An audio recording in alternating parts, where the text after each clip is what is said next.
Dedo de Prosa, um tema de interesse do cidadão.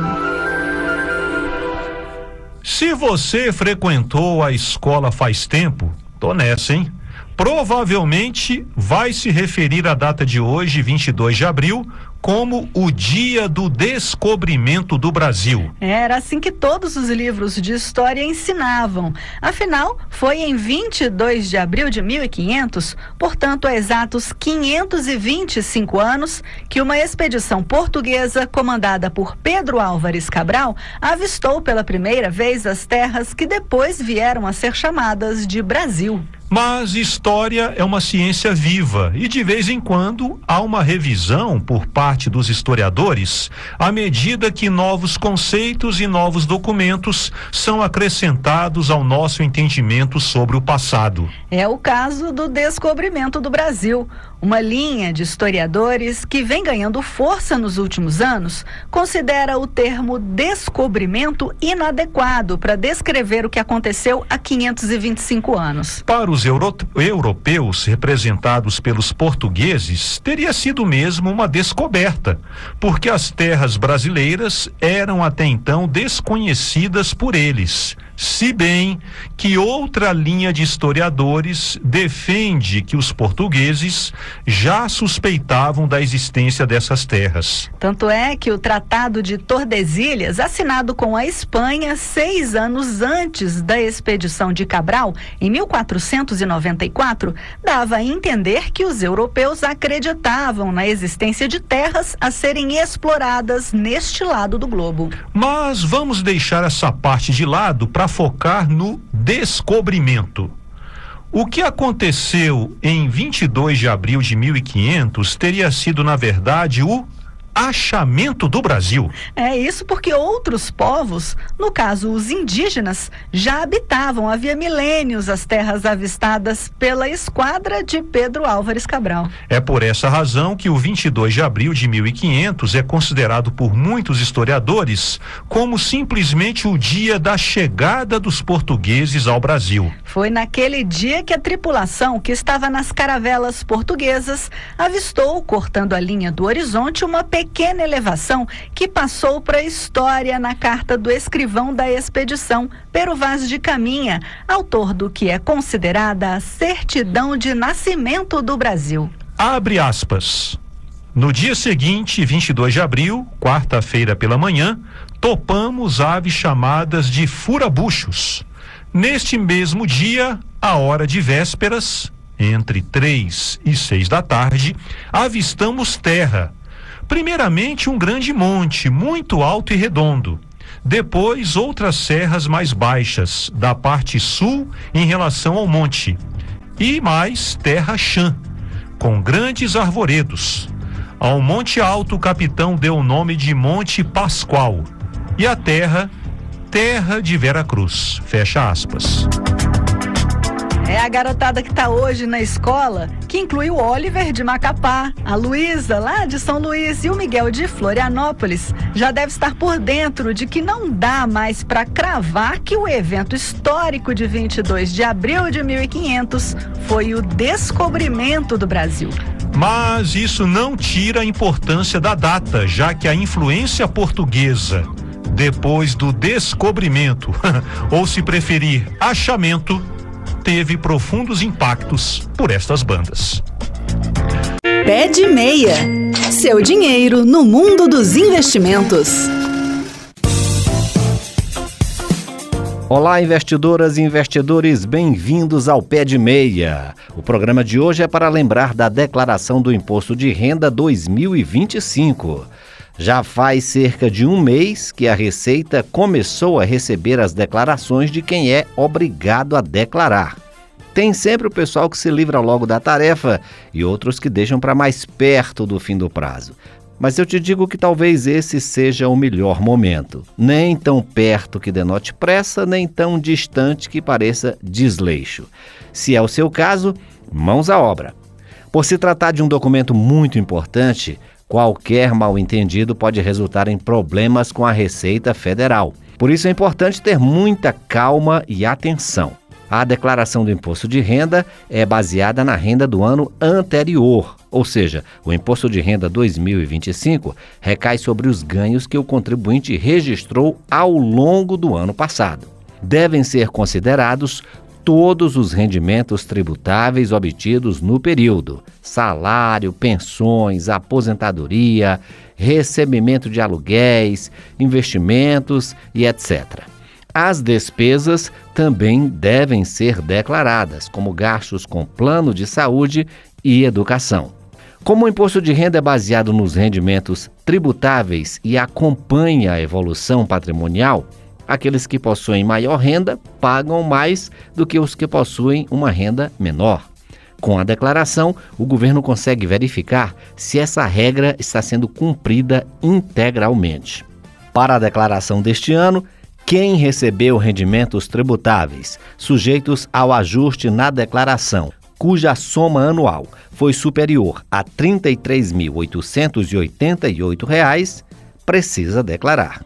Resumindo, se a soma de tudo que você ganhou no ano passado for maior do que esse valor de R$ 33.888, a Receita Federal espera a sua declaração. Mas a lista de quem é obrigado a declarar é bem maior. Confira outros casos de declaração obrigatória no site da Receita Federal. O fim do prazo para declarar é o dia 30 de maio. E tão importante quanto ficar atento às datas é organizar os documentos para declarar o imposto de renda. Quanto maior a antecedência, melhor. Assim você não corre o risco de ficar com alguma pendência na hora de fazer a declaração. A necessidade da documentação vai de acordo com a situação de cada caso. Por exemplo, se a pessoa não realiza nenhum tipo de investimento, ela não vai precisar dos documentos referentes a esse grupo, porque ela não faz.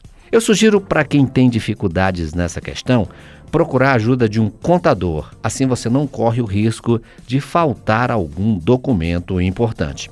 A declaração pode ser feita online pelo computador e celular ou usando o programa gerador de declaração.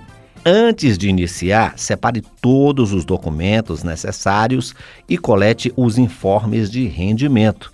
A empresa em que você trabalha já deve ter dado o informe de rendimentos do ano passado para você declarar. Com tudo isso em mãos, acesse o canal que você escolheu para realizar a declaração e dê início ao processo. Você vai ter que escolher entre dois tipos de declaração, a simplificada ou a completa. A principal diferença entre elas, Gesiel, qual é? É a quantidade de despesas que serão abatidas no imposto. Por exemplo, a declaração completa é indicada para quem possui dependentes, que tem muitas despesas dedutíveis e mais de uma fonte de renda. Nesse caso, a soma dos gastos informados deve atingir o valor mínimo de dedução fiscal. Já a declaração simplificada, ela é indicada se você não possui dependentes, se tem poucos gastos dedutíveis e apenas uma fonte de renda. Para você, se você se encaixa nesse modelo, essa declaração simplificada pode ser mais interessante. Nesse caso, a Receita Federal aplica um desconto padrão de 20% sobre todos os rendimentos tributáveis declarados pelo contribuinte. Se você estiver na dúvida, fique tranquilo, fique tranquila. O sistema indica qual é a melhor alternativa para o seu caso, de acordo com as informações que você coletou. Lembre-se de conferir se completou todos os campos necessários, informe a conta bancária que deseja receber a restituição, caso houver. Por fim, é só clicar para entregar a declaração e guardar o recibo do envio. Se você preferir, você pode também indicar a sua chave Pix na hora de receber a sua restituição. E se você se esquecer de inserir alguma informação, não se preocupe, é possível fazer alterações desde que esteja dentro do prazo. Basta fazer uma declaração chamada de retificadora. Tudo declarado e entregue, você já pode começar a torcer para ser um dos primeiros a receber a restituição, caso você tenha direito. A restituição do imposto de renda começa a ser paga no final do mês de maio. Os pagamentos serão divididos em 5 lotes mensais, sendo o primeiro no dia 30 de maio e o último no dia 30 de setembro. E quem não entregar a declaração do imposto de renda e fizer parte do grupo obrigatório será penalizado com uma multa de R$ 165,74 ou 1% ao mês do imposto devido. Aproveite que ainda falta mais de um mês para terminar o prazo e tique logo essa obrigação de suas tarefas. Até o próximo programa. Por hoje é só. Esse foi o nosso Pé de Meia de hoje, com produção e locução de Gesiel Carvalho e trabalhos técnicos de Pedro Henrique Vasconcelos. Lembrando que você pode ouvir de novo esse programa na página da Rádio Senado na internet ou no seu agregador de podcasts preferido. Esse programa também é reprisado toda segunda-feira ao meio-dia aqui na Rádio Senado. Pé de Meia, o seu programa de finanças pessoais da Rádio Senado. Entrevista. Não há dúvida de que o tarifaço anunciado recentemente pelo presidente dos Estados Unidos, Donald Trump, provocou um terremoto na economia global.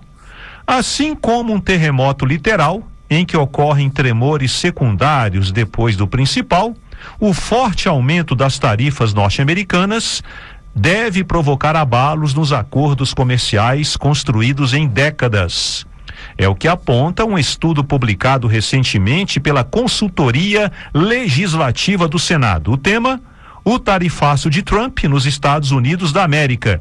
Fim da cláusula da nação mais favorecida? É um estudo dos consultores Henrique Salles Pinto e Fernando Lagares. E vamos conversar agora com Henrique Salles Pinto. Henrique, bom dia para você. Bom dia, Adriano. Bom dia a todos os nossos ouvintes. Henrique, primeiramente, o que é a cláusula da nação mais favorecida e como ela tem sido importante para o crescimento da economia global? Adriano, a cláusula da nação mais favorecida, ela é um instituto que foi primeiramente proposto no tempo moderno das relações econômicas internacionais pelo Acordo Geral de Tarifas e Comércio, o GATT, e depois foi absorvido pela própria OMC, Organização Mundial do Comércio, a partir de 1995. Em linhas gerais, Adriano, a cláusula da nação mais favorecida tem o objetivo de viabilizar a menor tarifa possível a cada um dos parceiros de um determinado país. Então, os países têm a sua autonomia para estabelecer as suas tarifas no mercado internacional, nas suas relações econômicas internacionais, mas uma vez que os países estabelecem as suas tarifas, a menor tarifa estabelecida deve ser estendida para os seus demais parceiros. Existem algumas exceções a essa lógica da cláusula da nação mais favorecida, como, por exemplo, os acordos regionais de integração econômica, como os mercados comuns, as uniões aduaneiras e o próprio mercado de livre comércio. Então, essas seriam algumas das exceções à lógica da cláusula da nação mais favorecida. O fato é que, desde a década de 1930 para 1940, a gente tem progressivamente esse instituto, sobretudo depois da Segunda Grande Guerra Mundial, sendo progressivamente expandido e adotado pelos países a tal ponto que o PIB, o Produto Interno Bruto Mundial, aumentou exponencialmente nesses últimos 80, 90 anos. Por exemplo, no caso dos Estados Unidos da América, em 1938, um pouco antes dessa cláusula da nação mais favorecida e de medidas de estímulo ao livre comércio serem adotadas, essas medidas, os Estados Unidos tinham um PIB, ainda naquela época já era a maior economia do mundo, um PIB estimado de 1,3 trilhão de dólares. Em 2024, depois de décadas de processos de liberalização da economia, redução de tarifas, inclusive por causa da cláusula da nação mais favorecida, os Estados Unidos da América chegaram em 2024 a um PIB aproximado de 29 trilhões de dólares, ou seja, a cláusula da nação mais favorecida tem proporcionado ao longo das últimas décadas mais sinergia no comércio internacional com aumento do produto interno bruto compartilhado em todos os continentes do mundo. Inclusive, né, para os Estados Unidos, que se beneficiaram, como você diz aí, né, dessa cláusula da nação mais favorecida. O PIB aí se multiplicou várias vezes, né, boa parte por conta desse mecanismo. Agora, Henrique, como é que o tarifaço de Trump implode esse mecanismo? Adriano, ele implode na seguinte perspectiva: quando a gente faz uma análise comparada com pós-depressão de 1929, em vez dos países na década de 30 adotarem medidas de estímulo nos anos posteriores à crise de 1929, de estímulos ao livre comércio, houve medidas muito parecidas com essa do tarifaço do presidente norte-americano atual. Ou seja, os países aumentaram muito as suas medidas protecionistas. Nos Estados Unidos, especificamente, houve aprovação de uma lei chamada Smoot-Hawley, que aumentou significativamente as tarifas norte-americanas para o comércio internacional, e a consequência disso foi o procrastinar, o prolongar da crise de 29 por 10 anos, praticamente uma década.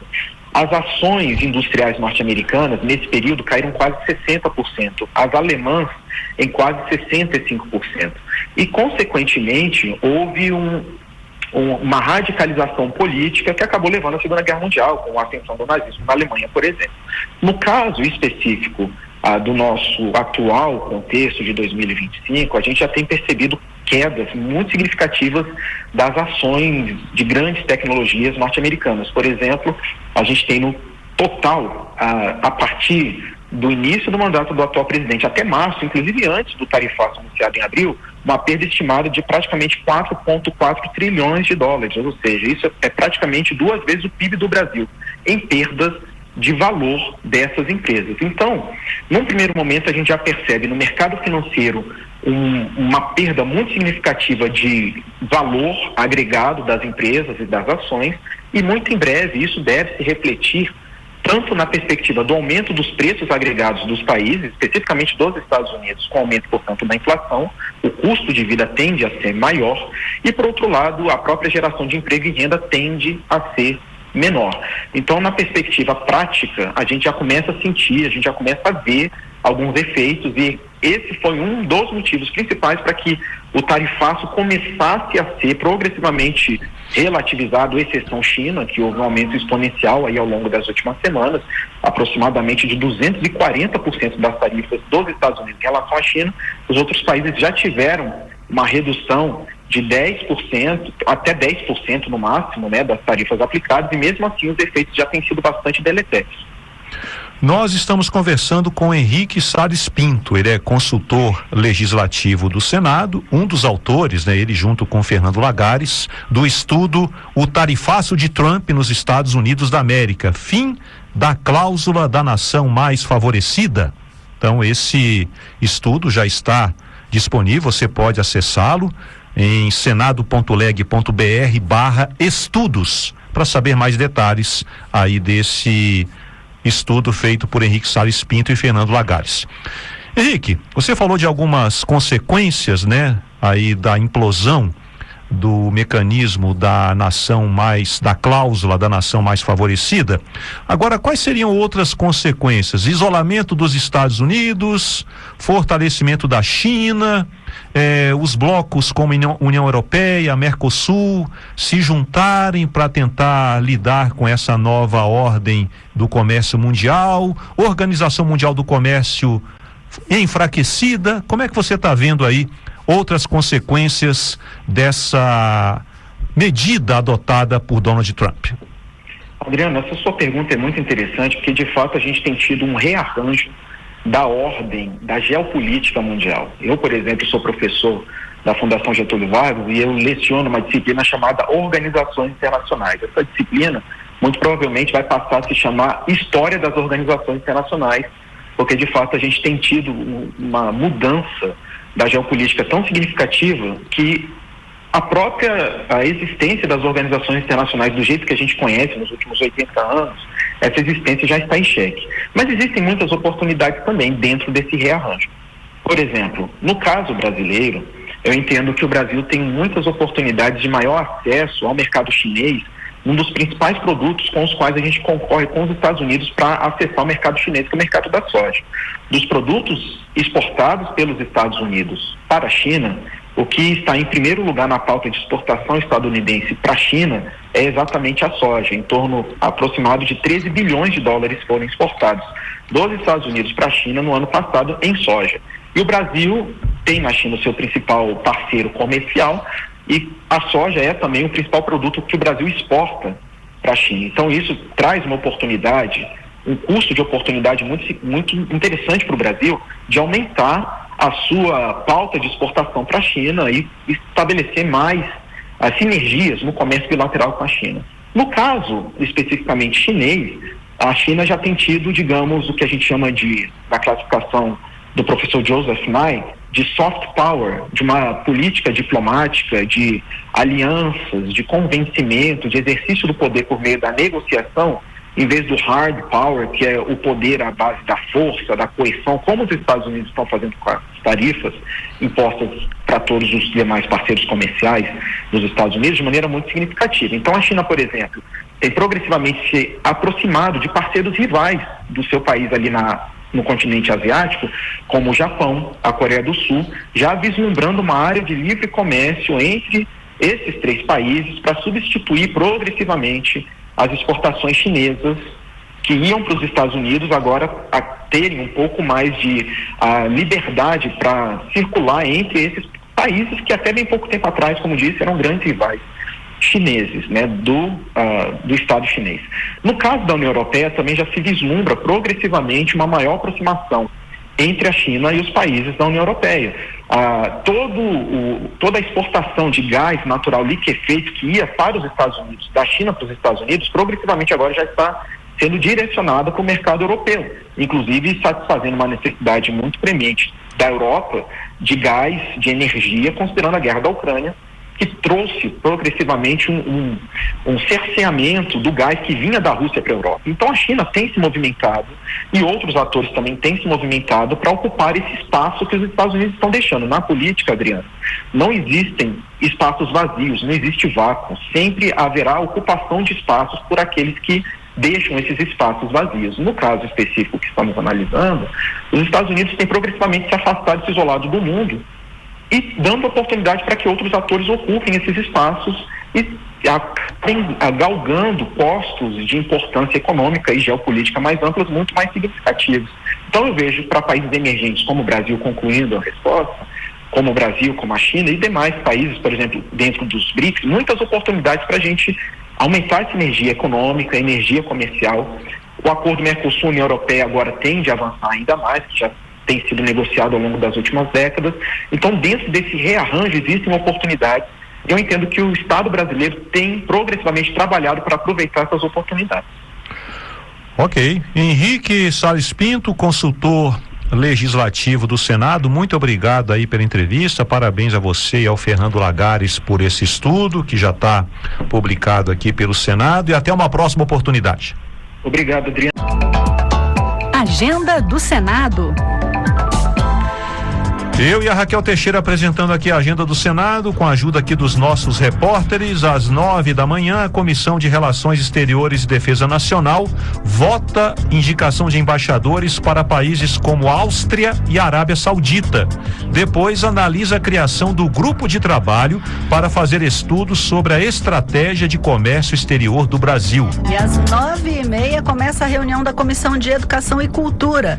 Os detalhes com a repórter Marcela Diniz. Bom dia, Marcela. Bom dia a todos do Conexão Senado, bom dia, ouvintes. A primeira parte da reunião da Comissão de Educação nesta terça-feira será dedicada a analisar uma pauta composta por 4 propostas, entre elas o projeto que inclui a cultura oceânica no currículo dos ensinos fundamental e médio. A iniciativa é da senadora Tereza Leitão, do PT de Pernambuco, e tem relatoria da senadora Zenaide Maia, do PSD do Rio Grande do Norte. Se aprovada na Comissão de Educação, essa proposta poderá seguir direto para análise da Câmara dos Deputados sem necessidade de passar por votação em plenário. Outro projeto que, se aprovado hoje na comissão, poderá seguir para a Câmara é o que autoriza a criação da Carteira Nacional Docente. O texto é de autoria de Camilo Santana, senador licenciado e ministro da Educação. Na segunda parte da reunião, haverá audiência pública para debater o novo PNE, Plano Nacional de Educação.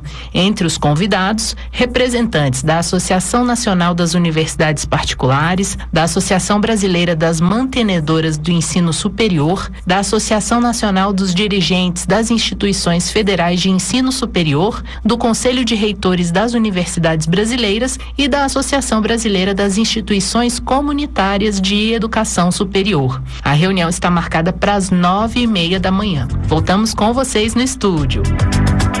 Obrigada, Marcela, pelas informações. E seguindo aqui a nossa agenda para essa terça-feira, às 10 horas, tem reunião da Comissão de Assuntos Econômicos. O repórter César Mendes vai acompanhar a reunião. Bom dia, César. Bom dia, colegas do Conexão, e bom dia para você, ouvinte da Rádio Senado. Os senadores da Comissão de Assuntos Econômicos recebem hoje pela manhã o presidente do Banco Central, Gabriel Galípolo. Ele deve tratar das diretrizes, da implementação e das perspectivas da política monetária, que a gente pode definir como as ações do Banco Central para influenciar a oferta de moeda e os juros na economia, visando sempre prioritariamente o controle da inflação e o estímulo ao crescimento econômico. O encontro de hoje na CAI faz parte das audiências regulares com o presidente do Banco Central, previstas pelo regimento interno do Senado. De acordo com o texto, o presidente do Bacen deve comparecer a reuniões da CAI pelo menos 4 vezes ao ano, nos meses de fevereiro, abril, julho e outubro. Lembrando que essa audiência pública com Gabriel Galípolo começa às 10 horas da manhã. Eu volto agora com vocês no estúdio. César Mendes, muito obrigado aí pelas informações. Às 11 horas, a CPI das Betes ouve o delegado de polícia do estado de Alagoas, Lucimério Barros Campos.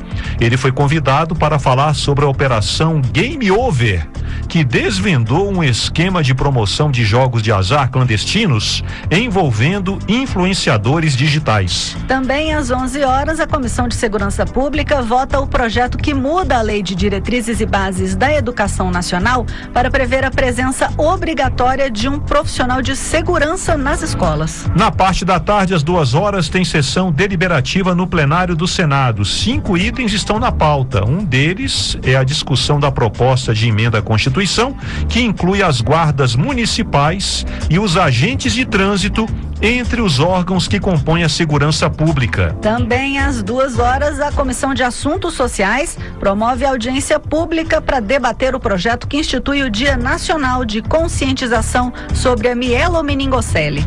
E para acompanhar os trabalhos legislativos, acesse senado.leg.br/atividade. Entrevista.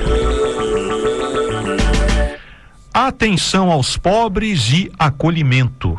Essas foram algumas das marcas do papado de Francisco, que morreu nesta segunda-feira aos 88 anos. Cardeais do mundo todo estão seguindo para Roma a fim de acompanhar o funeral no próximo sábado, o funeral de Francisco, e participar do conclave que escolherá o novo Papa.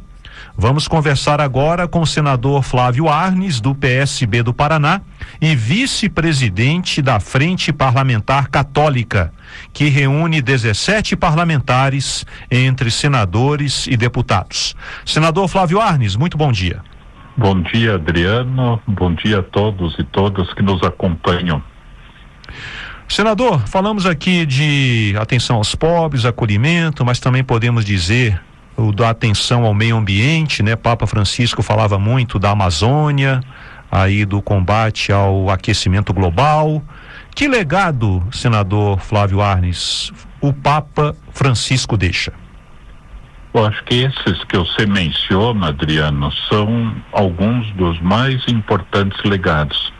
Se a gente pensar, a própria escolha do nome Francisco, feita por ele, quando se tornou Papa, representa de fato essa ideia do mundo. A ideia de Francisco é sempre uma ideia de simplicidade. Ele poderia ter tudo, mas escolheu a singeleza, a simplicidade, né? E o Papa também escolheu isso, inclusive na carta testamento que ele apresentou. Ele quer ser sepultado numa sepultura simples, né, que inclusive é financiada por um benfeitor, só com o nome Francisco. Então ele pregava essa simplicidade, e é isso que nós temos que ter também em todos os setores da vida. Não só isso, o acolhimento para os pobres, né, para os vulneráveis, para os que necessitam mais, né? Inclusive o cardeal do Brasil, Dom Cláudio Rumes, que era amigo também dele, né, ao escolher o nome Francisco, justamente para apontar essa importância, esse objetivo, né, de acolher quem mais precisa. E foi a tônica importante do Papa Francisco nesses anos em que ele comandou, né, a gente pode dizer assim, o destino da Igreja Católica. Mas não só isso, o próprio São Francisco era chegado na natureza, como você falou, meio ambiente, né, e com os animais. Nós temos inclusive a bênção de São Francisco para os animais. O Papa Francisco enfatizava isso também, inclusive usando uma expressão que eu acho, Adriano, muito bonita, que é nós temos que cuidar da nossa casa comum.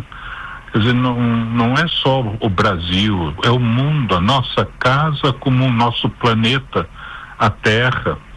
No acolhimento que você mencionou, né? Inclusive ele sempre enfatizando a importância, né, do acolhimento, né, dos imigrantes, dos mais pobres, mas também dos imigrantes, e usando uma expressão bonita que eu também acho, que todos nós somos peregrinos, na verdade, somos imigrantes. Nós estamos a caminho da nossa pátria definitiva. Então todos nós somos passageiros, peregrinos na Terra. Então tudo isso fez com que o espírito de São Francisco, que todas as pessoas no mundo conhecem, né, tanto da história de São Francisco, o Papa Francisco colocou tudo isso em prática, em discussão, em debate, no diálogo, né, na paz. Inclusive o cumprimento de São Francisco, dos franciscanos, é paz e bem. Paz e bem. Bem para as pessoas e paz. Paz, para haver paz tem que haver justiça, né? A paz só vem se houver justiça, ou seja, acolhimento, direitos humanos realizados, o ser humano valorizado, a nossa casa comum bem cuidada. Então esse é um legado que, se a gente pensar, até interessante, viu, Adriano? A gente pensar que muitas pessoas que não professam nenhuma religião diziam, com isso eu concordo, isso que é importante, né? Então uniu as religiões, uniu a política, uniu os países, e ele com uma liderança, além de tudo, né, falando sobre tudo isso, mas como um líder. Sim. Né, respeitado, estimado, educado, consciencioso.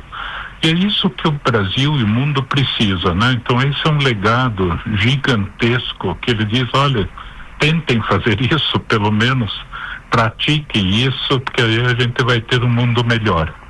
Agora, senador Flávio Arnes, claro também que o Papa Francisco, né, enfrentou desafios no seu pontificado, desafios esses que devem ser enfrentados pelo próximo Papa. Que desafios são esses aí que Francisco enfrentou e que devem continuar aí com o sucessor dele? Olha, na verdade, ele tinha uma preocupação com o acolhimento de todas as pessoas na Igreja Católica, com a valorização da mulher, né, na Igreja Católica, inclusive. Né? Elas não, inclusive usou uma expressão recentemente, não devem ser consideradas como servas, ajudantes, são protagonistas.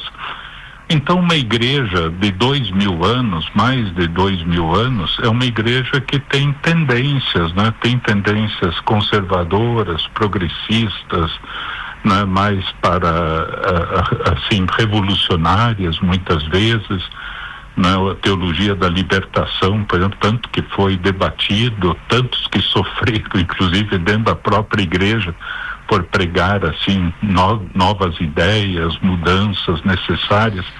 Então esse é um desafio permanente, né? E o Papa Francisco, ele atuava muito no sentido de propor essas mudanças, né? Acolhimento de todas as pessoas, né? A igreja tem que acolher, a igreja é uma igreja universal, em que cada um se sinta bem dentro da igreja, seja acolhido, participe, seja valorizado. Então há tendências, obviamente, né, mais para o lado conservador, mais para o lado progressista, mas sempre eles diziam, olha, temos que ter o diálogo, né, o entendimento, a busca de convergências, pensando nesses objetivos que são maiores. Inclusive reuniu por inúmeras vezes os cardeais e sínodos também, e isso fez com que o debate acontecesse. Muitas coisas não aconteceram. Por exemplo, mesmo em relação aos escândalos da igreja, né? Isso é bom que todos que nos acompanham pelo programa saibam que o Papa batalhou, pediu perdão, tornou transparente, fez processos, né? Então tudo isso são coisas que têm que assim ser debatidas, discutidas numa instituição, né? Numa instituição religiosa, mas que também fazem parte seres humanos que têm que debater, discutir e pensar nos objetivos que ele traçou. Eu acho que ele foi mais conceitual, fez esse debate, né, aflorar para que todos prestem atenção nesses aspectos. Ele abriu aí o caminho, né? Estamos conversando com o senador Flávio Arnes, ele é do PSB do Paraná, vice-presidente da Frente Parlamentar Católica. O assunto: a morte do Papa Francisco e o que pode acontecer daqui para frente. Senador, o senhor falou aí das tendências, né, na Igreja Católica, e claro, não dá para não falar sobre a sucessão de Francisco, já que os cardeais do mundo todo estão se dirigindo para Roma e dentro de alguns dias vai começar o conclave para escolher o sucessor de Francisco. Na sua avaliação, senador, qual deve ser o perfil do sucessor do Papa Francisco? De fato, o conclave deve acontecer no início do mês de maio.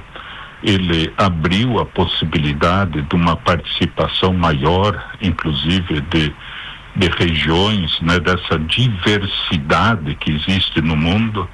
Então, muitos cardeais que estão indo para lá são da Ásia, da Europa, né, de todos os continentes, Oceania, das Américas, do Brasil. São 7 cardeais que estarão indo para lá também.